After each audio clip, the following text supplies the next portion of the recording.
So Revanth Reddy గారి జాతకం ఎట్లా ఉండబోతుంది? రేవంత్ రెడ్డి జాతకం నేను క్లియర్‌గా చెప్పదలుచుకున్న పాయింట్ ఏందంటే, ఇప్పుడు ప్రెజెంట్ సిట్యుయేషన్‌లో జనాల స్పెక్యులేషన్స్ అవి ఇవి చాలా విచిత్రంగా ఉన్నాయి.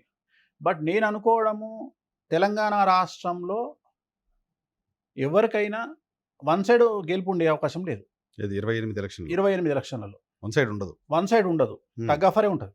హ్మ్. అంటే చాలా మంది ప్రిడిక్షన్స్ ఇస్తున్నారు, సర్వేలు అంటున్నారు, ఏవో చేస్తున్నారు. హ్మ్. బట్ రేవంత్ రెడ్డి గారి జాతకము కష్టాల్లో ఉన్నప్పుడే ఆయన సూపర్ స్టార్‌గా బతుకుతున్నారు. ఎందుకంటే 6వ ఇంట్లో శని ఉండి 2024 నుండి 2025 నుండి 27 జూన్ వరకు ఆయన జాతకం బాగుంది. అంటే బాగాలేని జాతకం బాగుంది. ఓకే. 2027 జూన్ నుండి బాగుంది జాతకం. ఇంకా బాగుంది. ఇంకా బాగుంది. మరి అట్లాంటప్పుడు మనం మైనస్ ఎట్లా చేస్తాం? జనరల్‌గా ఇప్పుడు కష్టాలు ఉండాలి. ఇప్పుడు కష్టాలు ఉండాలి.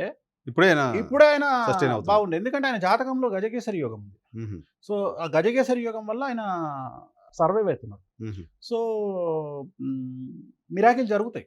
అంటే ఎంత తొందరగా నేను ఇప్పుడే ప్రిడిక్ట్ చేయను. It will take time. హ్మ్. బట్ ముక్కోనపు పోటీ ఉండే అవకాశం ఉంది తెలంగాణలో. తెలంగాణలో. వార్ వన్ సైడ్ కాదు. ముక్కోనపు పోటీలో వార్ వన్ సైడ్ లేదు. మళ్ళా ఎవరు పోటీ చేసినా ఇప్పుడున్న కండిషన్ ప్రకారం మాట్లాడుతున్నా 60 నుండి 70 సీట్ల మధ్యలోనే వచ్చే అవకాశం ఉంది. ఎవరు గవర్నమెంట్‌లోకి వచ్చినా. అంతే పెద్ద వన్ సైడ్ ఉండే అవకాశం లేదు. ఆంధ్రప్రదేశ్లో మాత్రము సేమ్ 2024లో వచ్చినట్టే వార్ వన్ సైడ్, అంటే వన్ సైడ్ గెలిపే ఉంటుంది. 80% పైన గెలుపు ఉంటుంది ఏ పార్టీ గెలిచినా. 80% పైన. 80% పైన గెలుపు ఉంటుంది ఏ పార్టీ గెలిచినా. 2029 ప్రిడిక్షన్ ఆంధ్రప్రదేశ్‌ది చెప్పేస్తున్నారు మీరు. ఆ? చెప్పేస్తున్నారు. ఆ? ఎవరు గెలుస్తారో చెప్తున్నారు. ఎవరు గెలుస్తారో చెప్తలేను. హ్మ్. ఎవరు గెలిచినా 80% పైన సీట్లు వస్తాయని చెప్తున్నా. తెలంగాణలో టగ్ ఆఫ్ వార్ ఉంటుందని చెప్తున్నా. నేను ఎవరు గెలుస్తున్నారనే ఇక్కడ డిస్కషన్ ఏడొచ్చింది?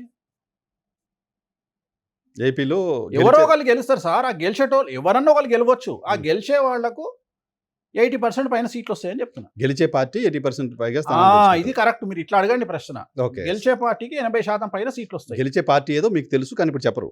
గెలిచే పార్టీ ఏదో నాకు తెలుసు, నేను చెప్పను. చెప్పరు. తెలంగాణలో కూడా గెలిచే పార్టీ ఏదో నాకు తెలుసు, నేను చెప్పను. ఇంటర్వ్యూలో చెప్పరు. ఇంటర్వ్యూలో చెప్పను. మైక్ ఆఫ్ చేయగానే మీకు చెప్తా. ఇట్లా మిమ్మల్ని హగ్ చేసుకొని చెప్తా. ఎందుకు చెప్పట్లేదు? మిగతా అన్ని చెప్తున్నారు కదా. నా టైం సార్ ఇది. ఏం మీ టైము? ఇప్పుడు ఇంకా జూన్లో మనకు శని మారిన తర్వాత చాలా చాలా చాలా సమస్యలు, చాలా సంచలనాలు ఉండబోతున్నాయి తెలుగు స్టేట్స్లో. సో అందుకని వెయిట్ చేయండి సార్.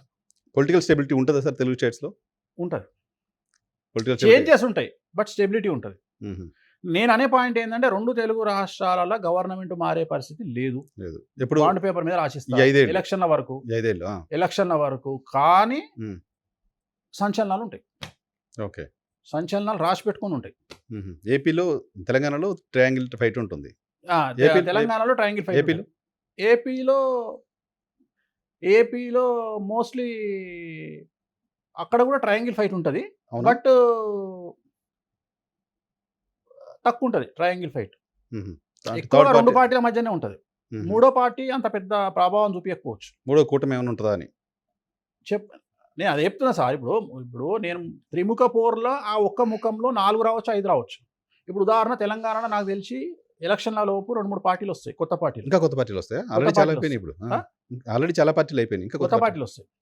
సో ఆంధ్రాలో కూడా కొత్త పార్టీలు వచ్చే అవకాశం ఉంది, 1-2.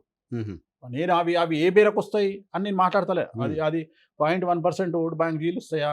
ఇప్పుడు తెలంగాణలో కవితమ్మ ఎఫెక్ట్ ఖచ్చితంగా ఉంటుంది. ఉంటుంది. సో ఆమె పోటీలో ఉంటారా ఉండరా పక్కకు పెడితే ఖచ్చితంగా గవర్నమెంట్లో ఎవరు కూర్చోవాలి ఎవరు కూర్చోవద్దు అనే దాంట్లో ఒక 20-30 సీట్లలో కమెంట్ చేస్తారు. కవిత ఖచ్చితంగా కమెంట్ చేస్తారు. ఏముంది, ఒక 5,000 ఓట్లు వచ్చిర్రు అనుకోండి, సపోజ్ ఎగ్జాంపుల్. అంతేనండి. 500 నుండి 5,000 ఓట్ల లోపు నాకు తెలిసి 20-30 సీట్లు ఉంటాయి. అవును, అదే చెప్తున్నాను. సో ఇంపాక్ట్ ఉంటుంది. ఉండదని మాట్లాడుకుందాం. ఇంపాక్ట్ ఉంటుంది. కవిత గారి ఇంపాక్ట్ ఉంటుంది తెలంగాణలో, ఖచ్చితంగా ఉంటుంది. బాండ్ పేపర్ మీద రాసుకోండి. సో ఆమె ఎవరిని ప్రభావం చేస్తారు దాని మీద గెలిపోవటంలో ఆధారపడి ఉంటాయి. అందుకని మనం 2027 జూన్ తర్వాత మనం మాట్లాడుకుంటున్నాం. ఏం మాట్లాడుకుంటున్నాం, ఎట్లుంటుంది పరిస్థితి, అప్పుడు ఏ రాశికి ఎవరెవరు ఉన్నారు, రాశి ప్రభావం ఎట్లుంది, ప్లస్ సెంట్రల్తోని సంబంధాలు ఎట్లుంటాయి, అప్పటికి వీళ్ళు ఉంటారా, సెంట్రల్కి సపోర్ట్ ఉంటారా, లేకపోతే మళ్ళీ కాంగ్రెస్ పార్టీలో ఉంటారా, ఇవన్నీ అనలైజేషన్ చేసినాక అప్పుడు మాట్లాడే విషయాలు ఇవన్నీ. ఓకే. సో ఆంధ్రప్రదేశ్లో కూటమిలో విభేదాలు ఉన్నాయంటూ వార్తలు చాలా చూస్తున్నాం సార్. అదేమన్నా సిమ్టమా, కూటమి విడిపోతుందనే దానికి సంబంధించిన సిమ్టమా? ఖచ్చితంగా విభేదాలు వస్తాయి. అంటే ఇప్పుడు ఉన్నాయని నేను అనట్లా, బట్ 2027 జూన్ తర్వాత విభేదాలు వస్తాయి. ఓపెన్గా తెలుస్తుంది. అప్పుడు ఓపెన్గా తెలుస్తుంది. ఇప్పుడు స్పెక్యులేషన్స్ను బట్టి మాట్లాడితే అది జ్యోతిష్యం కాదు కదా. జ్యోతిష్యం. మన ఎవరో అంటున్నారు ఆయన మన ధర్మేంద్ర ప్రధాన్ రిజైన్ చేస్తాడు అని నేను చెప్పంగానే నాకు ఫోన్ చేసి ఏమైనా సోర్సెస్ ఉన్నాయా మీకు అంటున్నాను. ఒక జర్నలిస్టు. నేను నోరెలో పెట్టిన సోర్సెస్ ఎట్లుంటాయి నాకు. కాదండి మీకు సోర్సెస్ ఉన్నాయా అని అడుగుతున్నాయి ఆయన. సోర్స్ కాదు స్వామి, ఆయన జాతకం చూసి చెప్పిన నేను అన్న. అప్పటికే ధర్మేంద్ర ప్రధాన్ కూడా తెలియదు ఆయన రిజైన్ చేస్తాడని. నేను అదే అంటే ఇప్పుడు మళ్ళీ నా కమ్బ్యాక్ ప్రిడిక్షన్ అది. యాక్చువల్గా చెప్పాలంటే నా కమ్బ్యాక్ ప్రిడిక్షన్ అది. సో అందుకని అంటున్నా ఏదైనా చెప్తే ఇక మీదట ఇంకా శేషభిషాలు ఉండయి. చెప్తే పర్ఫెక్ట్గా చెప్తా. సో కూటమిలో విభేదాలు 27 తర్వాత వస్తాయి. 27 జూన్ తర్వాత వస్తాయి. జూన్ 2 శని మారుతున్నాడు. 2022 జూన్ 2వ తేదీ శని మేషరాశి ప్రవేశం వల్ల సమస్యలు స్టార్ట్ అవుతాయి. 2029 వరకు చంద్రబాబు నాయుడు గారు ముఖ్యమంత్రిగా కంటిన్యూ అవుతారు. తెలుగుదేశం గవర్నమెంట్ రూలింగ్ లో ఉంటుంది. చంద్రబాబు నాయుడు గారు ముఖ్యమంత్రిగా ఉంటారు. తెలంగాణ తెలుగుదేశం గవర్నమెంట్ రూలింగ్ లో ఉంటుంది. నేను ఇంకొకసారి అడుగుతున్నా, మీరు ఆన్సర్ ఏమైనా చెప్పండి. చంద్రబాబు నాయుడు గారు తెలుగుదేశం గవర్నమెంట్ రూలింగ్ లో ఉంటుంది. తెలంగాణలో కాంగ్రెస్ గవర్నమెంట్ రూలింగ్ లో ఉంటుంది. పవన్ కళ్యాణ్ గారి జాతకం ఎలా ఉంది సార్ కమింగ్ 3 years? జూన్ 2027 వరకు తిరుగులేదు. అప్పటి వరకు బాగుంది. అప్పటి వరకు సూపర్ ఉంది. అక్కడి నుండి అర్ధాష్టమ శని స్టార్ట్ అవుతుంది. మళ్ళీ ఆయనకే ఎంతమంది కూడా ఒకసారి అది ఏలినాటి శని. ఏలినాటి శని వేరు, అర్ధాష్టమ శని. ఏలినాటి శని అయిపోయిన తర్వాత వచ్చేది అర్ధాష్టమ శని. ఓకే. ఆయనకి ఏలినాటి శని అయిపోగానే రాజయోగం స్టార్ట్ అయింది. ఓకే. ఇప్పుడు అర్ధాష్టమ శని వస్తుంది. అర్ధాష్టమ శని అంటే 4వ ఇంట్లో శని. అర్ధ అంటే సగము, అష్టమ అంటే 8, 8లో సగం 4. అర్ధాష్టమ శని అంటే 4వ ఇంట్లో శని. శని ఎప్పుడు 12, 1, 2, 4, 6, 8లో సమస్యలు క్రియేట్ చేస్తాడు శని గోచారం రీత్యా. సో గోచారం రీత్యా పవన్ కళ్యాణ్ గారికి అర్ధాష్టమ శని స్టార్ట్ అవుతుంది 2027 జూన్ 2వ తేదీ. ఆ రోజే చాలా మందికి మంచి జరుగుతుంది, చాలా మందికి చెడు జరుగుతుంది. ఎందుకంటే శని ఆ రోజు మీనంలో నుండి మేషంలోకి ప్రవేశిస్తున్నాడు కాబట్టి మేషరాశి వాళ్లకు, వృషభ రాశి వాళ్లకు, మీనరాశి వాళ్లకు ఏలినాటి శని నడుస్తుంది. అలాగే కన్యారాశి వాళ్లకు 6వ ఇంట్లో శని నడుస్తుంది. అలాగే వృశ్చిక రాశి వారికి అష్టమ శని నడుస్తుంది. అలాగే మకర రాశి వారికి అర్ధాష్టమ శని స్టార్ట్ అవుతుంది. సో అందుకని ఈ రాశుల్లో ఉండేవాళ్ళు ఎవరయ్యా మకర రాశిలో అంటే తెలుగు రాష్ట్రాలకు సంబంధించి 2 వ్యక్తులు ఉన్నారు. ఒకటి కేటీఆర్ గారు, 2 పవన్ కళ్యాణ్ గారు. ఓకే.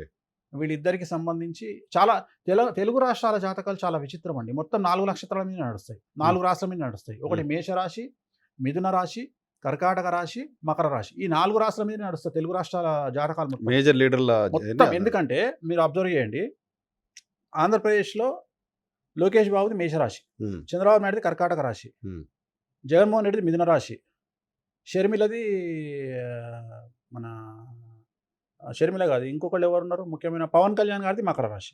అయిపోయింది, 4 అయిపోయారు. తెలంగాణ కేసీఆర్ గారిది కర్కాటక రాశి, కేటీఆర్ గారిది మకర రాశి, కవిత గారిది మేషరాశి, కిషన్ రెడ్డి గారిది మిథున రాశి. ఆల్మోస్ట్ ఆల్ ఈ 4 రాష్ట్రాల మీదనే 2 తెలుగు రాష్ట్రాలు డిపెండ్ అయ్యింది. సో ఇప్పుడు రాబోతున్న సమయంలో ఈ రాశులే ఎఫెక్ట్ అవుతున్నాయి. ఓకే.